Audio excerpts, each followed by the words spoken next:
السلام علیکم ورحمۃ اللہ۔ کیسے ہیں آپ سب لوگ؟ نبی علیہ السلام کی سیرت النبوی صلی اللہ علیہ وسلم، جس میں ہم لوگ واقعہ معراج پڑھ چکے تھے کہ کس طرح اللہ تعالیٰ نے اپنے محبوب کو اپنے پاس ملنے کے لیے بلایا اور اس ٹائم پہ نماز کا تحفہ دیا گیا، اور جو واقعات ہوئے ہمیں بہت ساری حدیث ملتی ہیں کہ معراج کے واقعے میں نبی علیہ السلام کو کیا کچھ دکھایا گیا، جنت، جہنم، لوگ، بہت کچھ۔ اب واقعہ معراج تو ہو گیا تھا، اب دنیا میں اس ٹائم پہ اوبیسلی ایک بڑی تفریق ہو گئی تھی لوگوں میں۔ کچھ تو ہیں ان کے ایمان بہت بڑھ گئے، ان کے لیے وہ خوشخبری کے ان کے لیے وہ دن خوشخبری کے دن تھے جب نبی علیہ السلام وہ سارا کچھ بتا رہے تھے، ان کو اپنی کامیابی نظر آ رہی تھی۔ کچھ لوگ ہیں ان کے لیے اچھے خاصے مشکل دن آ گئے تھے اوبیسلی، کیونکہ جو جہنمی لوگ تھے نہ وہ مان پا رہے تھے، اور وہ اس کے بعد وہ باتیں، تو بڑا یہ ایک طوفان آیا ہوا تھا اس ٹائم پہ دنیا میں نبی علیہ السلام کے ٹائم پہ۔ اس کے بعد دشمنوں جو ہے اب یہاں پہ ایک آیت آتی ہے حامیم سجدہ کی، جس میں اللہ تعالیٰ نے بتایا کہ آپ برائی کو بھی اچھے سے ڈیل کریں، ٹھیک ہے، کہ نبی علیہ السلام کو بتایا گیا اس ٹائم پہ اب کہ جو ظلم کے جو طوفان ہوتے ہیں ان کو آپ نے کیسے ڈیل کرنا ہے، دشمن سے کیسے آپ نے جو بیہیویئر کیسے رکھنا ہے، یہ سب کچھ آپ نے کیسے کرنا ہے، ہوشیاری سے، حکمت سے کام لینا ہے، ہمیشہ صحیح انداز میں بات کرنی ہے، میٹھے انداز میں ہی بات کرنی ہے۔ اگر آگے سے کوئی انسان بدتمیزی کرنا ہے تو ہم نے نہیں بدتمیزی کرنی۔ یہی سب باتیں نبی علیہ السلام کو سکھائی گئی۔ اب معراج کا بھی ایک واقعہ ایسا تھا کہ اگین مومنوں کے لیے تو عظیم خوشخبری تھی، دوسروں کے لیے خطرے کی گھنٹی بھی تھی۔ اب اس ٹائم پہ مسلمانوں کو ہمیشہ جو کفار ہیں جو نہیں مانتے وہ ستاتے تھے، گھیر گھیر کر مذاق اڑاتے تھے، اس طرح کی باتیں ہم سب کو پتہ ہیں۔ تو لیکن دعوت اور تبلیغ سے وہ لوگ تو نہیں رک رہے تھے، لیکن یہ لوگ اس سے چھیڑنے سے ان کو باز نہیں آ رہے تھے۔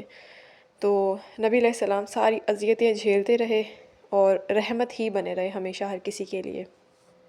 اب 3 بہت بازار تھے مشہور، بازار عکاظ، اجنا شاید یہ نام ہے، تھوڑا اریز ہوا ہوا ہے، اور مجاز، ٹھیک ہے۔ یہ 3 بازار تھے جو ہر سال مکہ جانے سے پہلے لوگ ان بازاروں میں جایا کرتے تھے۔ آپ صلی اللہ علیہ وسلم بھی وہاں تشریف لے جاتے، ملاقاتیں کرتے، منی اور جو یہ جگہ ایک عقبہ، وہاں سے جاتے ہوئے حاجیوں کے قافلے، مطلب اگین باتیں کر رہے ہیں، سب تک وہ اسلام کا جو پیغام ہے، جو ایک ٹروتھ ہے، جو ریئلٹی آف لائف ہے، وہ سب کو بتا رہے ہیں، سب تک جا رہے ہیں۔ اپارٹ فرام ایوری مشکل، ایوری پریشانی، ہر جو ہرڈل، ہر جو رکاوٹ آ رہی ہے، ہر رکاوٹ کے باوجود نبی علیہ السلام جا رہے ہیں، بتا رہے ہیں، سب کو پھیلا رہے ہیں، سچ بتا رہے ہیں، انہی کی بہتری کے لیے ہی ان کو بتا رہے ہیں، اور رک نہیں رہے، قرآن کی آیتیں سنا رہے تھے۔ یہ سب کچھ نبی علیہ السلام کر رہے ہیں، اور بہت سارے لوگ جو ہے وہ اس سے اوبیسلی ان کے ایمان تازہ ہو جاتے، آپ کی مدد کے لیے آتے۔ آپ صلی اللہ علیہ وسلم کی خواہش تھی کہ قریش کی بدسلوکیوں سے نجات مل جائے، اور آپ صلی اللہ علیہ وسلم آزاد ہو کر دین کی دعوت جو ہے وہ کر سکیں۔ تو لیکن قریش کو یہ کہاں گوارا تھا کہ تعداد بڑھے یا اس طرح کی کوئی بات ہو۔ تو جب نبی علیہ السلام جاتے دعوت دینے کے لیے تو وہ کیا کرتے، پیچھے سے ابو لہب اور یہ اس طرح کے سارے لوگ کہ یہ تو جھوٹا ہے، نعوذ باللہ، جادوگر ہے، خود گمراہ ہے، نعوذ باللہ، دوسروں کو بھی گمراہ کرتا ہے، اس طرح کی باتیں پیچھے پیچھے۔ تو کچھ تو ایمان لاتے، کچھ نہیں بھی لاتے، تو یہ سب چلتا رہا۔ کچھ بہت سارے لوگوں نے باتیں سنی اور وہ ایمان لے آئے، اور ان خوش نصیبوں میں ایک انسان آتے ہیں طفیل دوسی۔ یہ اونچے شان، یہ جو ہے نا بہت ان کا اچھا گھرانہ تھا، ان کے شاعر تھے۔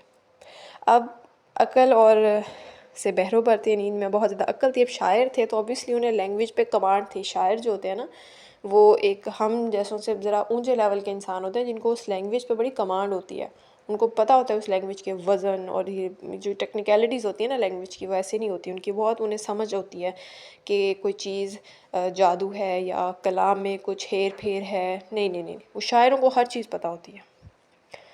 تو انہوں نے کہا کہ مطلب حج کرنے کے لیے کعبہ کے آئے نا، تو قریش نے ان کے کان بھر دیے۔ اب جب انہوں نے کان بھرے تو ان کو طواف کے ٹائم نا انہوں نے کان بند کر لیے، ان کو قریش کی باتوں پہ یقین آ گیا کہ اچھا ہاں ٹھیک ہی کہہ رہے ہوں گے۔ انہوں نے نا کان بند کر کے نا طواف کیا، نہیں سنی۔ تو آپ صلی اللہ علیہ وسلم نا ایک جگہ نماز پڑھ رہے تھے طواف کے دوران، ٹھیک ہے، تو کوئی نہ آیت طفیل دوسی کے کان میں نا پڑی جاتی، بہت بھلی لگی وہ آیتیں، اوبیسلی قرآن تھا، تو دل میں سوچا کہ اب طفیل دوسی نے کیا سوچا؟ اگین یہاں پہ ذرا عقل اور شعور سے جو انسان کام لیتا ہے، سوچتا ہے، تفکر کرتا ہے، تو آٹومیٹکلی دل اس کا کھل جاتا ہے کہ میں تو ایک شاعر ہوں، عقل ہوش ہے مجھ میں، اور مجھے پتہ ہے کہ میں تمیز کر سکتا ہوں کیا صحیح ہے کیا غلط ہے. تو مطلب پھر باتیں نہ سننے کے کیا معنی ہے؟ اگر بہتر ہوئی تو ٹھیک، نہیں ہوگا تو ٹھکرا دوں گا. اس میں ایسی کیا بات ہے کہ میں سنوں ہی نہ؟ مجھے مطلب اس نے سوچا نا کہ اگر میں شاعر ہوں اور اگر میں سنوں گا تو مجھے سمجھ آ جائے کہ وہ چیز ٹھیک ہے کہ نہیں، نہیں ہوگا تو ٹھکرا دوں گا، بہتر ہوگا تو ٹھیک ہے. تو یہ چیز کو، اس چیز نے اس کو مجبور کیا کہ داستان سنائی. نبی علیہ السلام کے گھر آئے، ان کو یہ داستان سنائی، آپ صلی اللہ علیہ وسلم نے اسے قرآن سنایا اور اس کا دل پگھل گیا، اس کو سمجھ آ گئی قرآن پاک کی. اور اس کے بعد اس نے جرأت مندی سے، حق پسندی کے ساتھ جو ہے نا لبیک کہا، اور اس کے بعد اسلام کی دعوت قبول کر لی. اللہ کے رسول اب صلی اللہ علیہ وسلم سے اس نے کیا عرض کیا طفیل دوسی نے؟ انہوں نے کہ میرے ہاتھ میں ہے، جو پورا قبیلہ ہے نا اس کا دل میرے ہاتھ میں ہے، ہر ایک مجھ پر جان دیتا ہے. تو اگر میں کہوں گا نا تو ہر کوئی نا فخر سے وہ بات مان لے گا، فخر سمجھتا ہے. تو میں نا چاہتا ہوں میں سب کو اسلام کی دعوت دوں. یعنی جب ان کو حق سمجھ آ گیا تو اب وہ رکے نہیں. انہوں نے کہا میں چاہتا ہوں کہ میں سب کو دوں، جو جو مجھ پہ سمجھتا ہے، جانتا ہے مجھے. تو گھر لوٹ کے انہوں نے دی، سب کو اطمینان ہوا، اور پوری قوم طفیل دوسی کی مسلمان ہو گئی. امیجن ان کو کتنا ہی اجر ملا ہوگا. تو یہ سارا معاملہ ہوا، سارے عرب میں چرچا ہوا، عیسائیوں کو معلوم ہوا، وہ بھی آتے، آیتیں سنتے، ٹھیک ہے، جو فوراً کچھ لوگ ایمان لے آتے. تو رستے میں ابو جہل، قریش ملتے، ان کو بدعائیں دیتے کہ اللہ غارت کرے تمہیں، اور یہ ہو گیا، جادو پہ آ گئے، دین کھو دیا. لیکن اوبیسلی کسی نے ان کی بات نہ سنی. جن کو ایمان آنا تھا وہ سمجھ جاتے تھے یہ حق یہی ہے، اور اس کے بعد وہ مان لیتے تھے. اب یہ سب کچھ ہوا تو اس میں نا اب ایک انسان آتے ہیں جو دولت سے بہت مالا مال ہوئے. ان میں ایک بیٹے ہیں سوید بن سامت. یہ مدینہ کے بہت معزز تھے، یہ بھی شاعر تھے، بہادری ان کے اندر بہت زیادہ تھی. تو ان کو نا کامل کہا کرتے تھے لوگ. ان کو خبر ہوئی نا جب، تو سوید نے کہا کہ جو میرے پاس ہے وہی آپ کے پاس بھی ہے. اب سوید جو ہے نا، انہوں نے نبی علیہ السلام نے پوچھا کہ آپ کے پاس کیا ہے؟ تو سوید نے بولا کہ حکیم لقمان کی حکمتیں. کہ مطلب اب جب ان کو یہ بات پتہ چلی تو انہوں نے کہا ٹھیک ہے، میں بھی جاؤں گا، میں بھی سنوں گا. مطلب ہر کوئی چاہتا تھا اچھا ایک بار سن کے تو آؤں نا کہ کیا ہے چیز کی، جو چیز اتنی کوٹ اینڈ کوٹ وائرل ہوئی ہوئی ہے، ذرا میں بھی تو دیکھوں. تو یہ والا معاملہ ہو رہا تھا. تو نبی علیہ السلام نے فرمایا کہ ٹھیک ہے، آپ کچھ سنائیں. اب یہاں پہ نبی علیہ السلام کا طریقہ دیکھیں کہ ایسا نہیں ہوا کہ انہوں نے فوراً اپنی آگے سے جھاڑنی شروع کر دی یا اپنا بتانا شروع کر دیا، قرآن سنانا شروع کر دیا. نہیں، انہوں نے کہا ٹھیک ہے، آپ مجھے سنائیں، آپ نے کیا سنانا ہے. جب ساری حکمتیں سنا لی نا سوید نے، تو اس کے بعد نے کہا کہ یہ تو بہت اچھی ہیں، لیکن جو میرے پاس ہے وہ اور بھی بہتر ہے. اور پھر نبی علیہ السلام نے قرآن جو ہے اس کی تلاوت کی، سنایا، اور وہ بہت متاثر ہوئے، اور آخر کار ان کی بے اختیار زبان سے نکلے تو بہت عمدہ ہے. اور اس کے بعد آپ صلی اللہ علیہ وسلم پہ وہ ایمان لے آئے. اب یہاں پہ سائیڈ نوٹ پہ جو آج میں ایک بات کرنا چاہتی ہوں نا، ابھی ہم سب دیکھ رہے ہیں کہ جو یہ شاعر لوگ تھے نا، ارلی جو لوگ ایمان لائے تھے، اور یہ ان میں نا شاعر بہت زیادہ تھے. تو اب ہم سب کو پتہ ہے کہ شاعر جو ہے وہ زبان کا ایسا ہوتا ہے کہ اسے اس زبان میں بڑی کمال ہوتی ہے، اس کو پتہ ہوتا ہے یہ کس لیول کی شاعری ہے یا کس لیول کا کلام ہے. اب مرزا غالب کی پوئٹری بھی ہم پڑھتے ہیں، اقبال کی پوئٹری بھی پڑھتے ہیں، ہمیں بالکل آئیڈیا نہیں ہے پوئٹری کا، مجھے نہیں ہے، لیکن جس کو ہے اس کو پتہ ہوگا کہ مرزا غالب کی ذرا کم درجے کی، اقبال کی بہت ہیوی شاعری ہوتی ہے. اور یہ بیسک ڈفرینس تو ہمیں بھی نظر آ جاتا ہے کہ علامہ اقبال کی شاعری ذرا بہت اوپر والے لیول کی ہے، وہ بہت ڈیپتھ ہے، اس میں ایک فلسفہ ہے، باقی میں اتنا نہیں ہے. تو اب یہ سارا کچھ ہوتا ہے. اب یہاں ایک بات جو میں سائڈ نوٹ پہ آپ سب سے کہنا چاہتی ہوں وہ یہ کہ ایگزامپل سے شروع کرتے ہیں. ایک سیکنڈ، ایگزامپل سے شروع کرتے ہیں. میں آپ کو ایک اردو کی بک دیتی ہوں، ایک میں آپ کو انگلش کی بک دیتی ہوں. انگلش کا پورا ٹیکسٹ پیج پہ لکھا ہوا ہے، ایک طرف ایک پورا ٹیکسٹ اردو کا لکھا ہوا ہے. تو انکانشیسلی ہمیں اردو کا ٹیکسٹ پڑھتے ہوئے زیادہ مزہ آئے گا، ہمیں بہت اچھا لگے گا، ہمیں سمجھ بھی بہت اچھے سے آ جائے گی اس میں کس ٹون میں بات ہوئی ہوئی ہے، کس نے کیا کہاں پہ کسی نے ٹونٹ کیا ہوا ہے، اور اس ٹیکسٹ میں کس نے کہاں پہ ہیومر دیا ہوا ہے، کہاں مذاقیہ انداز میں بات کی ہوئی ہے، کس طرح سے بات، ہمیں سب سمجھ میں آ جائے گا جب ہم اردو کی پڑھیں گے. کیوں؟ کیونکہ اردو ہماری زبان ہے. ہمیں جس طرح سے اردو سمجھ میں آئے گی ویسے ہمیں کوئی زبان سمجھ نہیں آئے گی. انگلش ہم نے سیکھی ہے، بھلے اب انگلش بھی سمجھ آتی ہو، لیکن وہ سیکھ کے ہم وہاں تک پہنچے، ایسا ہے نا. یہی چیز عربی کے ساتھ بھی ہے. ہمیں لگتا ہے کہ عربی مشکل ہے، نہیں سیکھ سکتے یہ وہ. آپ یقین کریں، جب ایک بچہ، میں اپنی اگزامپل لیتی ہوں کہ میں اردو کی کھولوں گی تو مجھے اچھی سمجھ آئے گی، انگلش کی اتنی اچھی نہیں سمجھ آئے گی. لیکن اب اگر مجھے عربی آتی ہے اور پھر میں قرآن کھولتی ہوں تو میں محتاج نہیں ہوں کہ مجھے ٹرانسلیشن پڑھنی ہے، ترجمہ پڑھنا ہے. میں کیا کروں گی؟ مجھے خود بخود سمجھ آئے گی، اور پھر مجھے سمجھ آئے گی کہ اللہ نے یہ والی آیت کس ٹون میں کہی ہے. جیسے اردو میں ایکسکلیمیشن مارک کے ساتھ ایک جملہ ہوگا تو ہمیں سمجھ میں آئے گا یہ غصے میں کہا ہے اس انسان نے، تعجب کے انداز میں کہا ہے، یا کس طرح کہا ہے. قرآن میں بھی اللہ نے ٹون میں بات کی ہوئی ہے. ایک ٹون ہوتی ہے جب ہم تفسیر کلاس میں بیٹھتے ہیں، سنتے ہیں، تدبر کرتے ہیں، جب ہمیں استاد ہمیں بتا رہے ہوتے ہیں تو ہمیں سمجھ آ رہی ہوتی ہے. ہمیں پھر ہمارے استاد بتاتے ہیں اس ٹائم پہ کہ اچھا دیکھو یہ والی بات اللہ نے اس ٹون میں کہی تھی، یہ والی آیت کی جو ٹون ہے نا وہ یہ والی ہے، اتنے غصے والی ہے، یا اس طرح کی حسرت والی ہے، اس طرح کر کے. وہ ہمیں سمجھ آ جائے، وہ ہمیں کب سمجھ آئے گی؟ جب ہماری زبان بن جائے گی عربی. اور یہاں پہ ایک ریکویسٹ مجھے یہ کرنی تھی کہ جتنے لوگ بھی ہیں نا، کوشش کریں آج سے، تہیہ کریں دل میں کہ اللہ جی اب عربی سیکھنی ہے. مت کمپلیکسٹیز میں نہ پڑھیں، نہ کریں، سمپل کوشش کریں ایک ایک سٹیپ لے کے کہ ہلکی پھلکی صحیح عربی سیکھنا شروع کریں. یقین کریں جو اللہ تعالیٰ نے جس کلام میں ہم سے بات کی ہے وہ عربی ہے، وہ اور کوئی کلام نہیں ہے. انگلش بھی ہماری اپنی زبان نہیں ہے، انگلش بھی تو ہم نے اور ہمارے بچوں نے سیکھ لی ہے، کوئی مسئلہ نہیں ہوتا انگلش بولنے میں. ایک وہ ٹائم آتا ہے جہاں پہ ہم بڑا فر انگلش بولنے لگ بھی جاتے ہیں، تب ہمیں نہیں لگتا کہ انگلش مشکل ہے. ہمیں عربی کیوں مشکل لگتی ہے؟ شیطان بنا کے پریزنٹ کرتا ہے کہ عربی تو بہت مشکل ہے. اب یہاں پہ میں زیادہ ڈیٹیل میں نہیں جاؤں گی، لیکن ایک چھوٹی سی ایک آپ کو سائنس کی ایک بات بتاؤں گی بہت آسان الفاظ میں کر کے، کہ اگر کچھ ینگ جنریشن اگر سن رہی ہے یہ بات، نیورو پلاسٹیسٹی کا کانسیپٹ اگر کسی کو پتہ ہے، اس میں ہوتا یہ ہے، ہمارا جو دماغ ہے نا اس میں نا نیورونز ہوتے ہیں، جیسے آپ دھاگے سمجھ لیں، ٹھیک ہے؟ دھاگوں کا نا ایک جال ہوتا ہے ہمارے برین میں.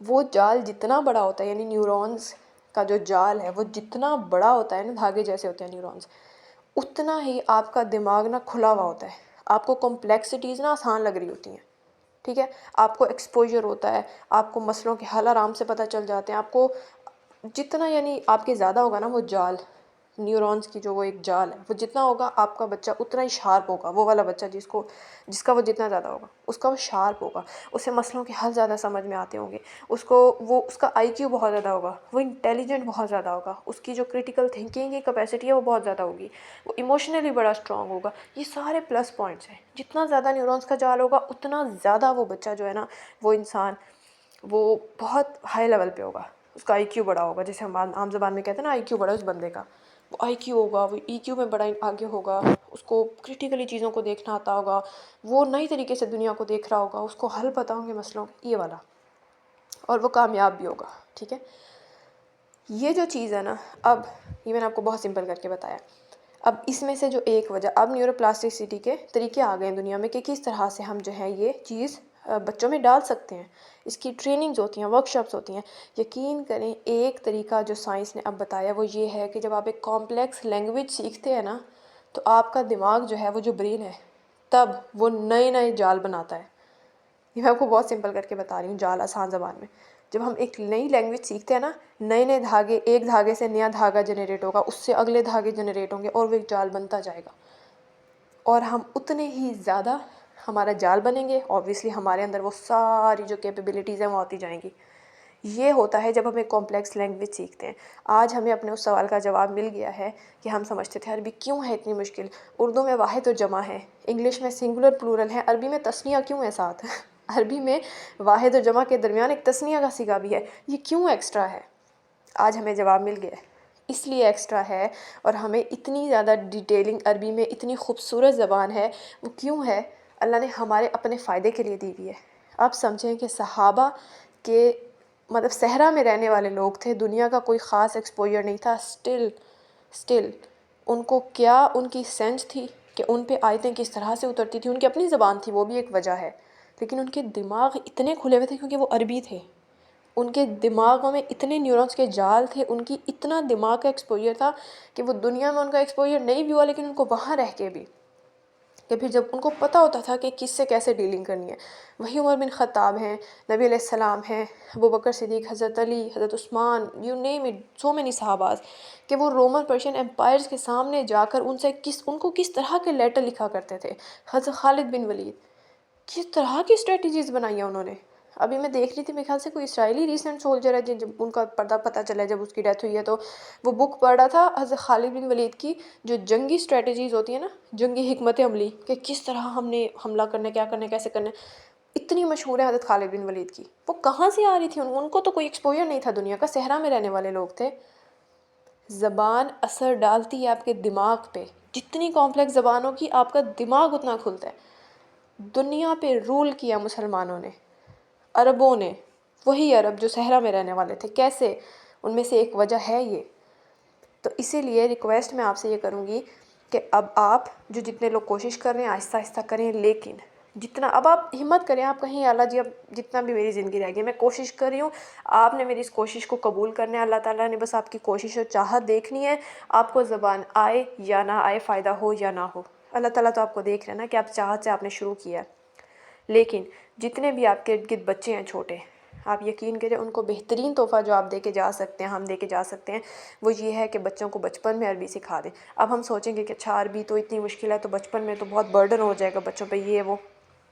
یقین کریں اسکولوں کے آلریڈی بہت برڈن ہے، وہ بھی تو دے دیتے ہیں نا ہم۔ انگلش بچوں کی اپنی زبان نہیں ہے، وہ بھی تو بچے آرام سے سیکھ لیتے ہیں۔ اور یہاں پہ بھی اگر میں آپ کو ایک اور سائنس بتا دوں، 7 سال تک بچے کو ABC 1+1 2 اور سائنس اور میتھس اور اردو کچھ اور سکھائیں نہ سکھائیں کوئی ضرورت نہیں ہے، کیونکہ اس کا دماغ ڈیولپ ہی نہیں ہوگا۔ سائنس ہی بتا رہی ہوں میں آپ کو، اسلام میں بھی ہے نا 7 سال سے پہلے بچے کو اسکول میں نہ ڈالیں، اب اس کو بھی سائنس نے ثابت کر دیا ہے کہ 7 سال سے پہلے بچے کا جو برین ہے نا، جو مائنڈ ہے، وہ ڈیولپ ہی نہیں ہوتا کسی اور چیز کے لیے۔ اس ٹائم پہ اسے صرف لینگویج چاہیے۔ یقین کریں جب 7 سال تک کے بچے کو آپ جس طرح سے لینگویج سکھا سکتے ہیں نا، اس کے بعد اتنا ہی مشکل ہوتا ہے۔ میں اس عمر میں 20+ مشکل ہے مجھے سیکھنا، 7 سال کے بچے کو بہت آسان ہے میری نسبت لینگویج سیکھنا۔ 3 سال سے شروع ہو جائیں، 4 سال سے شروع ہو جائیں، اس کے بعد اب اردو، ہمارا بچہ اردو کیسے سیکھتا ہے؟ ہم اسے بیٹھ کے سکھاتے ہیں گرامر؟ نہیں، وہ سن سن کے سیکھ جاتا ہے۔ اتنا اس کا برین اتنا ایڈوانسڈ ہوتا ہے کہ وہ خود ہی سن سن کے سیکھ رہا ہے اپنی نیٹیو لینگویج۔